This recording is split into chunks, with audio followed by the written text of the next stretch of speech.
Do you struggle with stress? I think we all do, maybe some more than others. And learning how to manage it is very important, because if we struggle with long-term stress, it can wreak havoc on our health. So tonight I want to talk to you about an essential oil. I've highlighted this on my Instagram before, so you can go check out that post. It was around the end of December, but tonight I'm doing a video on bergamot. Some people call it bergamot. So anyway, it's in the citrus family.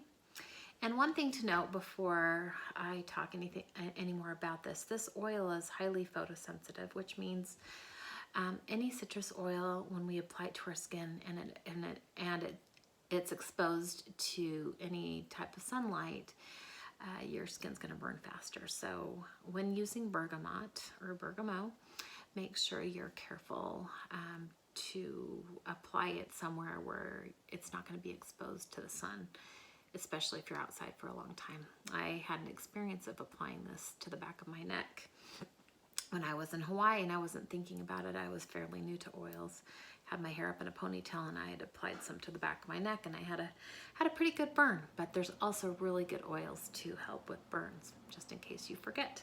But anyway, so bergamot is really good for helping to reduce stress. So a lot of the oils in the citrus family are incredible for helping to boost mood, help kind of relax the nervous system.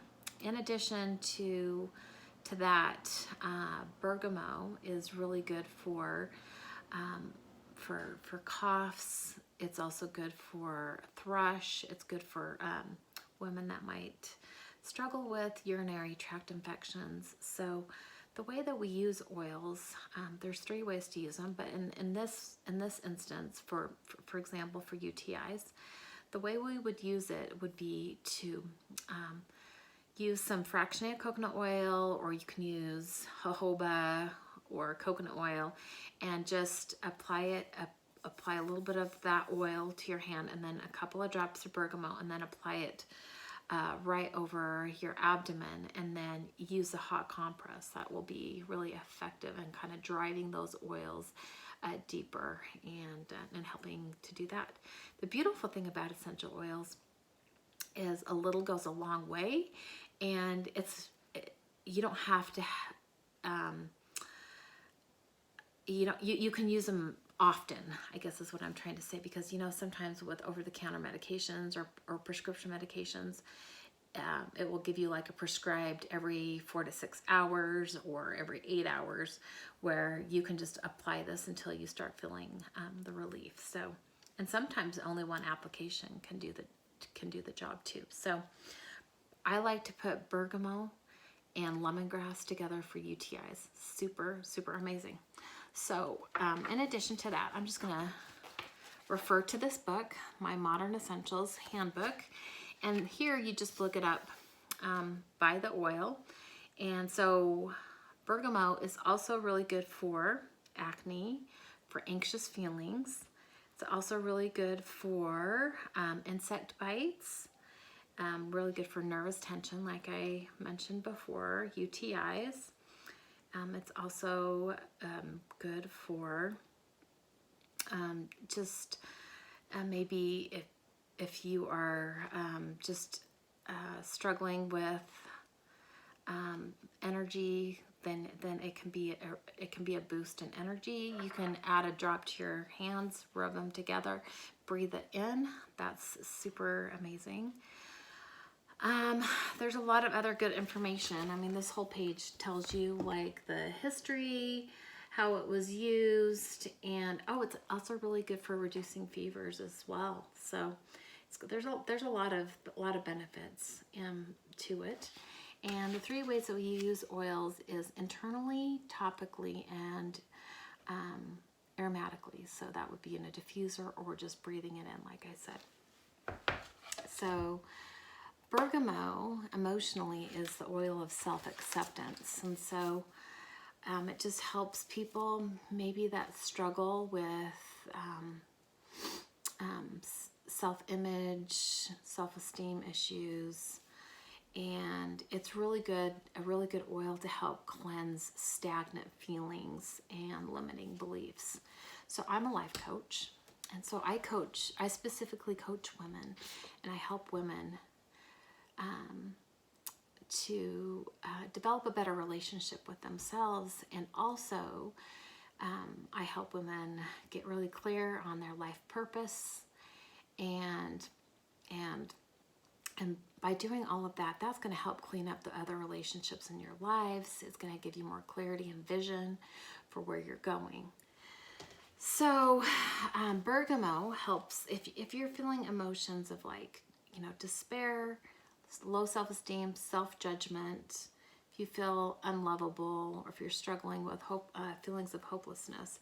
This oil, as you do the work by changing your thoughts, because our thoughts create our feelings, and our feelings drive everything that we do, which creates the results that we're getting in our lives. So if we want to be creating different results in our lives, we really need to clean up our thinking. And if we're struggling with loving ourselves, and we have a lot of negative thoughts about ourselves, then think about what are the current results that you're getting in your life. If you think that you're unlovable, if you struggle with thinking that you're a good person, or that you have any value, or that you have nothing to offer this world, which I just want to tell you, even without knowing you, I can tell you that's absolutely not true.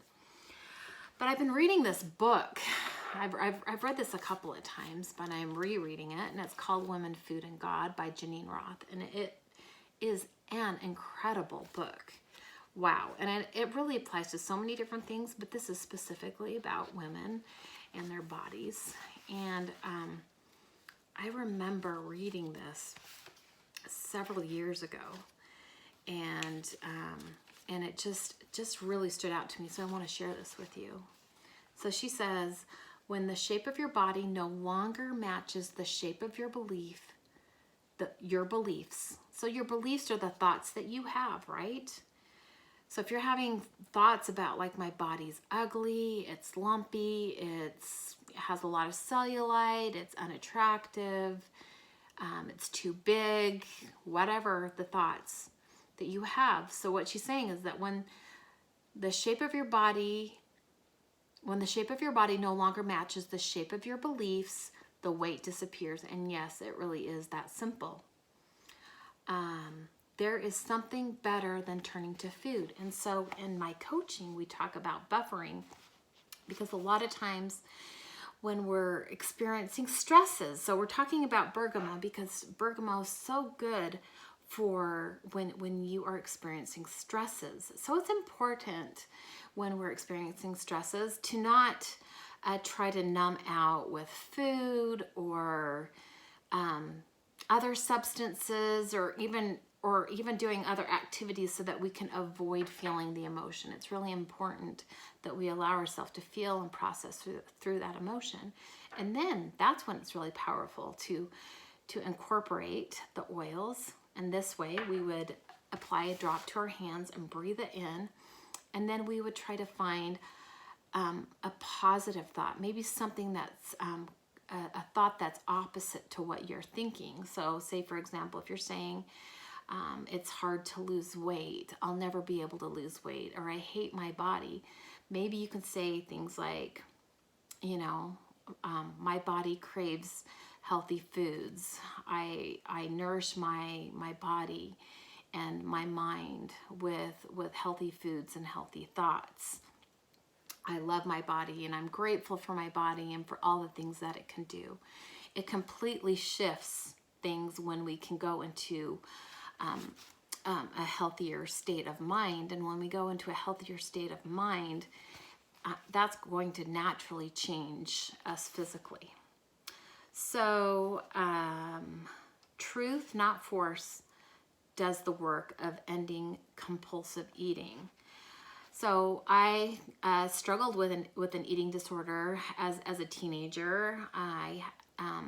A family member said something to me when I was 13, and before that, I never even had any negative thoughts about my body. I don't even think I thought about my body, really, to be quite honest with you. But from that point on, I really struggled. And so I went to food as a source of comfort. Food became my friend, but really it also became my enemy, right? Because I was using it as a way to not have to feel my emotions.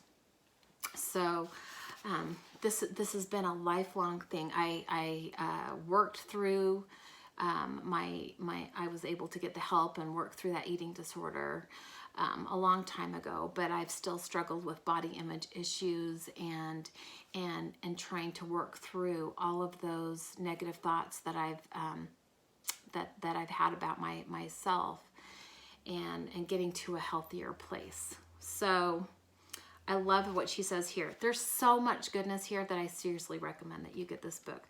Awareness, not deprivation, informs what you eat. Presence, not shame. Because when we have all these negative thoughts, we're going to put ourselves in a place of shame, and we can't move forward when we're in a place of shame. So presence, not shame, changes how you see yourself and what you rely on. So I just say, you know what? We can't love our bodies.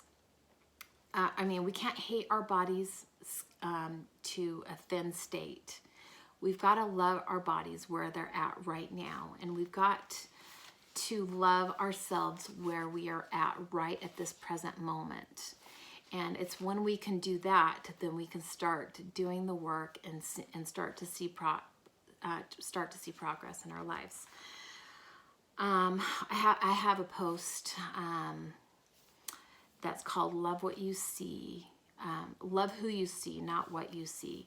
Because a lot of times I think, especially as women, we look in the mirror and we just start nitpicking this and that, and I don't like this and I don't like that.